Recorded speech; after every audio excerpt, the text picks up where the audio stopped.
मो जीवन गोटे झील अच्छी जी मो भल पाइबार परिभाषा मो दीदी सरी सरी मो दे जे मो ठार 2 वर्ष बयस बड़ किंतु व्यवहार करे सब क्षेत्र छोट बड़ी हेले मु तो दीटा क्षेत्र बड़ कर दिए जिते मोर पैसा दरकार पड़े आ गोटे है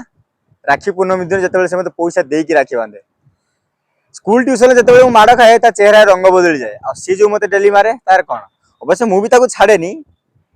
हेले तापर से कका और बापा पाखर घर बड़ झी हो जाए आ माड़ खाइबार पात्र केबे केबे ता गोड़ धरिक मते भूल मगा करेबे नहले कहबे घर बाहर जा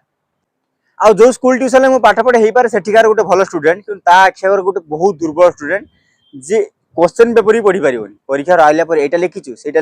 एमतीका 100 क्वेश्चन आ एसबू भितर बयस गोटे एमती प्रांतर आम दिजन पहुँच सारूनी ना से मो पाख रही पार्छ ना मु ता पाख रही पार्छ से घर ले मु बाहर से घरे न दिजन बाहर आउ कहीं पाखर रही पाइबुनि से टाइम कहीं 2-3 वर्ष पर हुए तो से आउ का घर घर नहीं पलैब सो जहाँ से कर मो ता ऋण के सुझी हेनी सुझी पारिनी हाँ सुझी हाँ जब से कौ जन्म मो झील हो जन्म हाँ।